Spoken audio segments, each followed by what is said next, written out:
바이블 GPS 제56일입니다. 성경을 읽는 바른 자세. 이상하게 어려운 일을 당하면 평상시에 하나님을 잘 찾지 않던 사람도 Why me? 라고 하나님을 원망합니다. 그런데 신앙생활을 한 사람도 다르지 않은 것 같습니다. 어쩌면 하나님을 더 원망하게 되는 것 같습니다.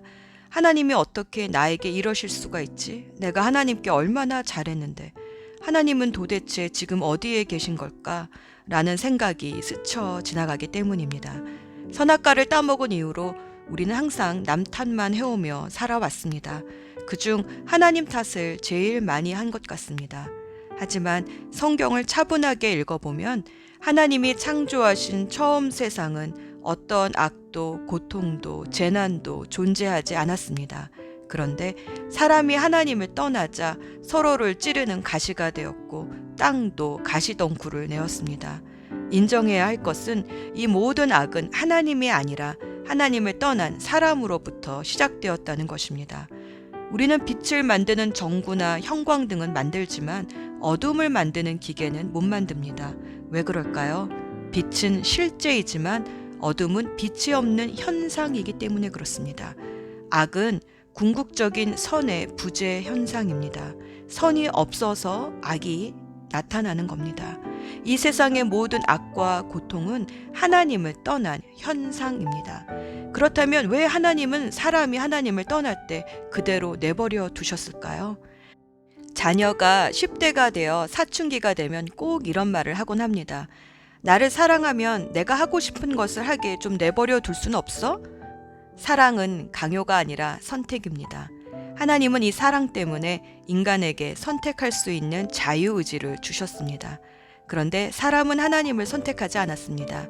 자신이 하나님 되기로 선택했습니다. 그러자 나무에서 떨어져 나간 가지가 말라 비틀어지듯 하나님에게서 떨어져 나간 사람도 또 사람에게 주신 땅도 망가지기 시작했습니다.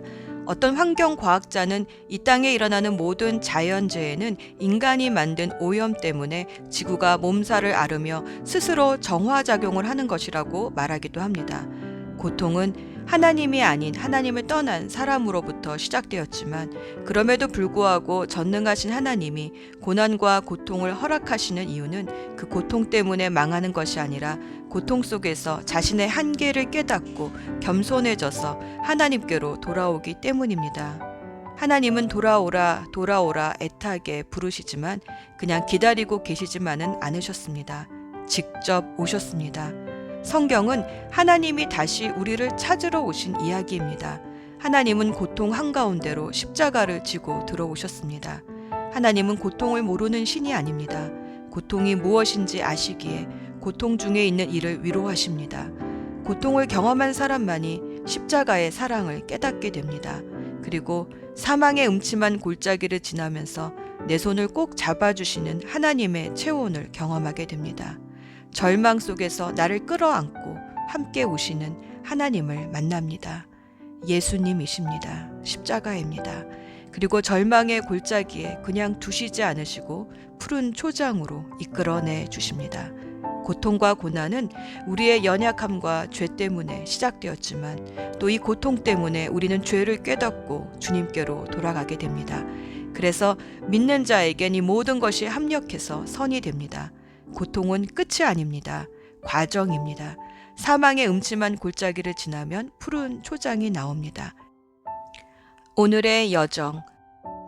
오늘은 솔로몬이 짓지 않은 잠언을 읽습니다. 그리고 족장 시대에 살았던 욥의 고난을 포로 시대의 고난과 연결하여 읽어봅니다. 욥은 크게 세 파트의 논쟁으로 나누어집니다. 1부는 사탄과 하나님의 논쟁, 2부는 욥과 세 친구, 그리고 엘리후와의 논쟁, 3부는 욥과 하나님의 논쟁입니다. 욥기서는 우리의 신앙에 대한 중요한 질문을 던집니다. 우리가 하나님을 믿고 경배하는 것은 하나님이 우리 삶에 주시는 복 때문인가? 아니면 하나님이 하나님이시기 때문인가? 더 나아가 하나님 때문에 어떤 고난을 겪고 심지어 생명을 잃는다 할지라도 나는 여전히 하나님만을 믿고 경배할 것인가? 사실 이 질문에 답을 한 많은 선교사님들 덕분에 지금 우리가 복음을 누리고 살고 있습니다.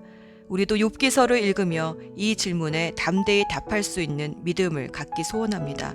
잠언 24장 16절은 의인은 7번 넘어져도 다시 일어나지만 악인은 재앙이 닥치면 망한다고 말합니다. 고난 앞에서 믿음으로 사는 의인과 자기 힘으로 사는 악인의 길이 여기에서 갈립니다. 고난 앞에 서봐야 합니다. 하나님은 하나님이 아니라 하나님이 주시는 복 때문에 욥이 하나님을 예배하는 것이라는 사단의 참소 앞에서, 또 자신이 살기 위해서라면 하나님을 버리고 저주할 것이라는 사단의 또 다른 참소 앞에서 우리의 대표 주자 욥을 내세우십니다. 욥이 과연 이 테스트에서 승리할 수 있을까요? 욥은 자신이 가진 모든 것을 잃었을 때에도 하나님을 원망하지 않았습니다. 오히려 주신 분도 하나님이시니 가져가는 분도 하나님이십니다 하고 오히려 주님을 찬양했습니다. 또 온몸에 종기로 괴로워서 기와 조각으로 온몸을 긁으면서도, 또 아내의 저주 앞에서도 말로 하나님을 원망하는 범죄를 저지르지 않습니다. 이 정도 되면 역시 하나님이 욥을 대표 주자로 내세울만 하구나 하는 생각이 듭니다. 그러면 욥의 승리, 사탄아 보았지? 하고 욥기서는 여기서 끝나야 하는데 그것은 오직 서론에 불과했습니다. 하나님이 욥에게 고난을 허락하신 진짜 이유가 무엇인지 욥의 세 친구 엘리바스, 빌닷, 소발의 위로 아닌 위로의 말들과 또 욥의 마음속에 숨겨져 있던 진짜 마음의 대화를 통해서 드러나기 시작합니다. 이 세상 종교는 사람이 당하는 고통의 문제를 권선징악, 인과응보, 즉 사람이 지은 죄 때문에 받는 벌이라고 생각합니다. 그래서 스스로 속죄하라 말합니다. 욥의 세 친구들의 주장도 이와 비슷합니다. 엘리바스는 고난은 죄로 말미암아 오는 것이다 라고 그러고, 빌닷은 이 고난이 욥의 죄값이라 그러고, 소발은 욥이 받는 벌이 욥이 지은 죄보다 오히려 가볍다라고 그럽니다. 욥이 고난을 받는 원인과 이유에 대해서는 서로 말들이 많은데 누구 한 사람 힘들지 하고 위로하는 친구가 없습니다. 욥은 너무나 억울합니다. 누구보다 죄짓지 않으려고 애썼던 욥이었기 때문입니다. 또 자신을 이해해 주지 못하는 친구들의 말 때문에 더 심한 마음의 상처까지 받은 욥은 이제 입을 열어 하나님께 하소연을 시작합니다. 세상의 종교는 고통의 문제를 권선징악이나 인과응보로, 하나님이 죄에 대해 벌하시는 것이니 속죄해라, 혹은 이것은 내 업보 카르마이니 받아들여라 라고 말합니다. 그러나 성경은 고난에 대해 전혀 다른 이야기를 하십니다. 앞으로 욥기서를 읽어가며 하나님이 욥에게 고난을 허락하신 진짜 이유를 찾아봅시다. 예수 전망대 욥기서 9장 32에서 33절 말씀. 하나님은 나처럼 사람이 아니시니 내가 그에게 대답할 수도 없고 재판정에서 변호할 수도 없으니 안타깝구나. 우리 둘 위에 손을 얹고 둘 사이를 판단해 줄 판결자가 없으니 답답하구나. 만약 A와 B를 중재하려면 A의 상황도 잘 알고 B의 상황도 잘 알아야 합니다. 하지만 하나님과 사람 사이는 누가 중재해 줄 수 있을까요? 욥의 친구들은 욥이 죄를 지었기 때문에 하나님께 벌을 받아 지금 고난을 당하고 있다 정죄합니다. 욥은 하나님께 자신의 억울함을 호소하고 싶습니다. 그런데 하나님은 사람이 아니라 신이시니 어떻게 나아가야 할까 안타깝고 답답해 합니다. 하지만 성경은 우리에게 이와 같은 중재자가 있다고 말합니다. 하나님의 아들이신 예수 그리스도이십니다. 말씀이 육신되어 우리 가운데 거하신 예수님이십니다. 디모데전서 2장 5절 말씀. 하나님은 한 분이시요 하나님과 사람 사이의 중보자도 한 분이시니 곧 사람이신 그리스도 예수이십니다. 그래서 예수님은 거룩하신 하나님이 죄와 함께 하실 수 없음도 아시고 연약한 인간이 죄로 인하여 당하는 고통도 아시는 유일한 중재자이십니다. 히브리서 4장 15절 말씀. 우리의 대제사장은 우리의 연약함을 동정하지 못하는 분이 아니십니다. 그는 모든 면에서 우리와 마찬가지로 시험은 받으셨지만 죄는 없으십니다. 하나님을 만난 많은 분들의 간증을 들으면 대부분 사람들이 고통의 한가운데서 하나님을 만났다라고 고백하곤 합니다. 고통 중에 거하셨던 예수님만이 고통 중에 있는 사람을 위로하고, 또 죽음을 이기신 주님만이 우리의 모든 문제를 해결하실 수 있기 때문입니다. 예수님께 우리의 모든 소망이 있습니다. 기도합시다. 사랑하는 주님, 건강하고 부유할 때는 그 많던 친구들이 가난하고 아플 때는 뿔뿔이 떠납니다. 고통 중에서야 사람은 진짜와 가짜를 구별하게 됩니다. 주님, 그래서 많은 사람들이 고통 중에서 주님을 만나게 되나 봅니다.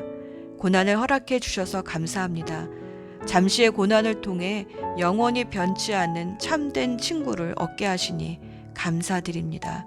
고통 중에서도 우리와 함께 해주시는 우리 주 예수 그리스도의 이름으로 기도합니다. 아멘.